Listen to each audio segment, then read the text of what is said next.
जिसने इस सरकार पे भरोसा किया,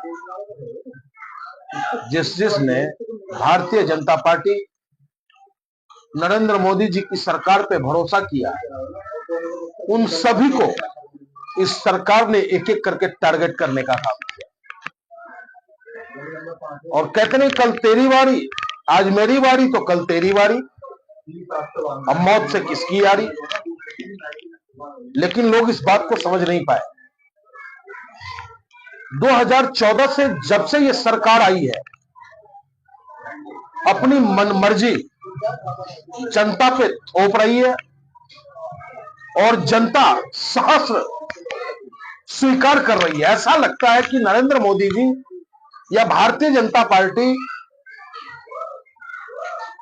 हिंदुस्तान में सरकार नहीं चला रही है, कोई अवतार आ गए हैं वो, और उस अवतार के मुंह से निकले हुए हर शब्द को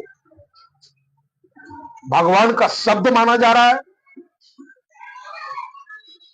और उसमें हर कोई ताली बजाने को काम कर रहे हैं।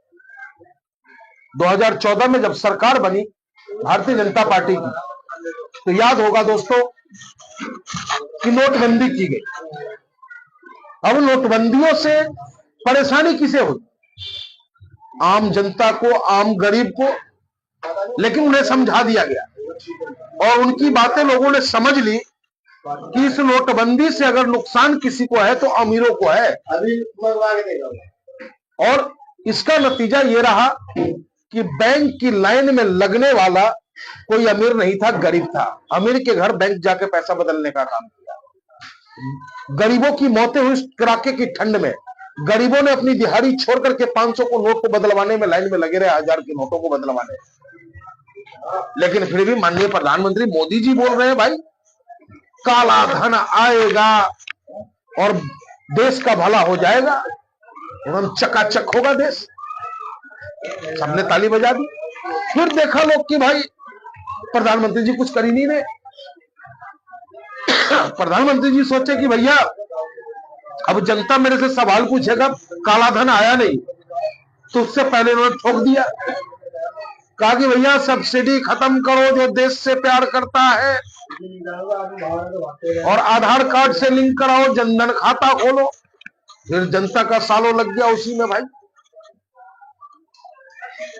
कोरोना आता है, बजाओ थाली, जलाओ दीप, कोरोना भाग जाएगा। अपने लोगों पे लाठी चटकाई गई, लेकिन हमारे देश के लोग खुश होते रहे, हंसते रहे। बॉर्डर जब पुलिस उनके पीछे भागती थी तो लोग, देखने वाले स्थानीय लोग हंसते थे, लेकिन कभी उसके दर्द को महसूस नहीं किया लोगों ने कि भाई वो भी तुम्हारा हिंदुस्तानी भाई है जिसपे, और जो पुलिस लाठी चला रही है वो भी हिंदुस्तानी है। लेकिन सरकार की गलत नीति की वजह से उन देश के निर्माताओं को भटकना पड़ा, लाठी खाना पड़ा और दर दर की ठोकरें खानी पड़ी। उसके बाद छात्र जब सरकार की गलत नीतियों का विरोध करता है, जेएनयू में, एएमयू में, जामिया में, दिल्ली यूनिवर्सिटी के छात्र जब सड़कों पे होते हैं तो उन्हें टुकड़े टुकड़े गैंग कह करके फिर समाज से अलग करने का काम ये सरकार करती है। और समाज के पढ़े लिखे वर्ग जो है वो कहने को तैयार रहते हैं कि हाँ ये लोग जो है, लड़का जो है पढ़ने वाला नहीं, ये देश विरोधी है। वो भी शिकार हो गया भाई। पहले तो मजदूर को और मजदूर बनाया, गरीब को और गरीब बनाया, फिर छात्र को टारगेट लिया कि भाई ये पढ़ा लिखा बढ़ गए, अगर इसे निशाने पे नहीं लिया तो ये कल को दर्द देगा। तो छात्र को उसकी औकात बता दी। फिर नंबर किसका आता है भैया? बहुत खुश थे, लाओ जीएसटी, गब्बर सिंह टैक्स आया। फिर कुरकुर व्यापारी करता है, लेकिन उनकी नाकामियां को, उनकी चोरी को पकड़ के ये सरकार ऐसा चोरी टाइट करता है कि सबका कारोबार ठप। फिर भी मोदी जी हमारे अवतार हैं, किसी वकील ने साथ नहीं देने का काम किया। फिर बारी आती है किसानों की, अन्नदाता की। खालिस्तानी है, आतंकवादी है, पाकिस्तानी है, कनाडा से पैसा आता है, बलात्कारी है, किसान को किस किस नाम से बुला दिया आपने। लेकिन चुनाव आते देख पुनः माफी मांगी नतमस्तक। भाई आप तो मेरे अन्नदाता है, गलती से मुंह से निकल गया, माफ कीजिए। किसान ने माफ कर दिया, चुनाव आई, सरकार बन गया, वाह गजबे हो गया। फिर काहे का डर है भाई? फिर गाहे बगाहे रोज नया संशोधन, कभी संविधान को इधर से तोड़ मरोड़ करना, उधर पटक देना। लेकिन उस समय वकील साहब नहीं बोले, चुप रहे।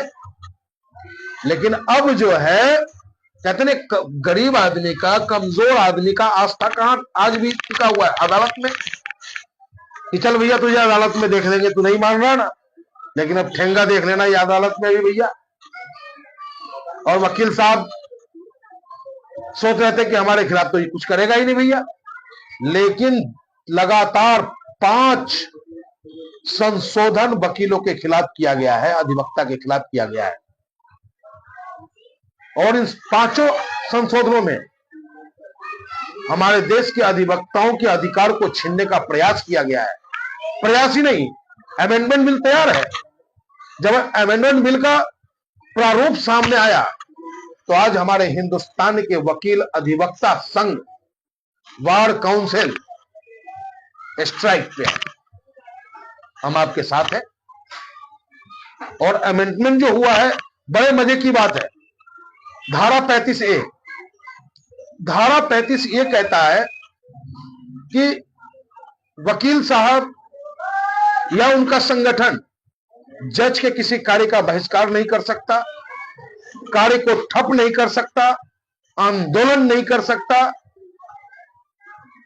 तो फिर रह क्या गया भाई? अगर करोगे तो मुकदमा खाओगे, करोगे सस्पेंड होगे। अभी हमने गाजियाबाद में देखा है, बार एसोसिएशन के पास जो पहले वाली व्यवस्था है उसमें आप धरना दे सकते हो, उसमें आप बहिष्कार कर सकते हो अगर किसी का मामला है।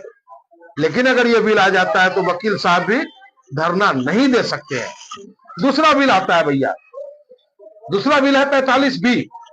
धारा 45B ये कहता है कि प्रोफेशनल मिसकंडक्ट की वजह से किसी का नुकसान होता है तो धारा 45B के तहत वकील के खिलाफ कार्रवाई बीसीसीआई में बार काउंसिल में किया जाएगा। 2 हो गया भैया। अब तीसरा सुन लीजिए, तीसरा है धारा 2। धारा 2 कहता है कि कानूनी व्यवसाय की परिभाषा नए बिल में कानूनी नए तरीके से ये किया गया है। जैसे मान लो कोई वकील साहब है, हमारे एडवोकेट है, मान लो एडवोकेट की डिग्री ले ली, वो प्रैक्टिस नहीं कर रहे हैं तो वो वकील नहीं हो सकते क्योंकि उनका पंजीकरण नहीं है। ये पहले का नियम है। लेकिन अब वर्तमान में जो बिल आ रहा है इससे वो वकील साहब भी कहीं जाके वकालत कर सकते हैं, बहस कर सकते हैं किसी कानून का। तो इन वकील भाइयों का रोजगार खत्म। और चौथा बिल क्या कहता है? चौथा बिल 1961 एक्ट जो धारा 4 में, इसमें यह कहता है कल तक जो सदस्य चुने जाते थे, चुनाव होता था, एक वोट देने का जो अधिकार है, समझ रहा है मेरी बात? तो जैसे कि और संस्थाओं में सरकार मनोनीत करता है ना, जैसे एमएलसी मनोनीत कर दिया, सरकारी वकील मनोनीत करी सरकार ने। लेकिन अब बार काउंसिल के चुनाव में चुनाव होने के बाद जब ये धारा ये बिल प्रारूप पास हो जाता है तो ये धारा कहती है, धारा 4 कहता है इसमें कि सरकार 3 अपना वकील हर कोर्ट में मनोनीत करेगा।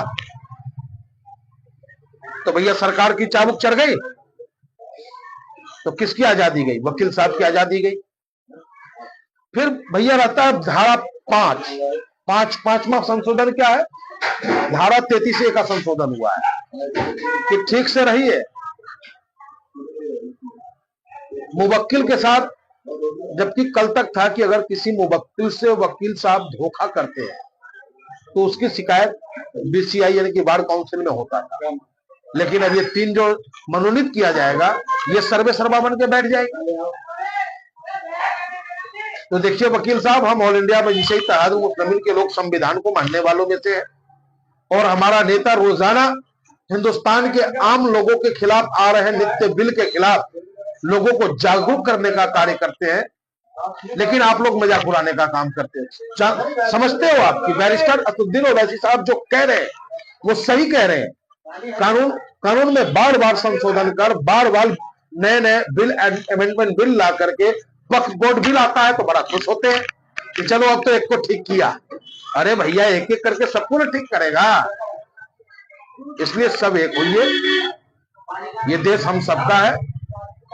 सबको पता है कि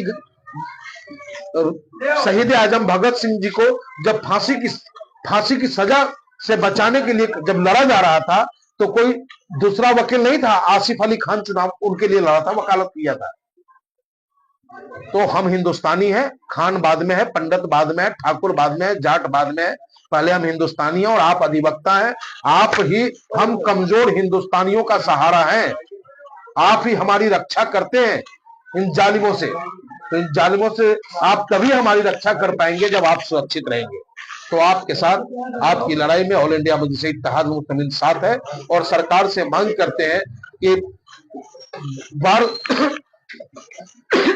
सरकार से मांग करते हैं कि जो बिल लाने का प्रयास आप कर रहे हो उस बिल को आप रोके और वकील महोदय से उनका अपना विचार ले, उनको जो भी वो सुझाव आपको देते हैं उस सुझाव को उसमें शामिल करके तब जाकर के आप बिल लाने का कार्य करें। जय हिंद।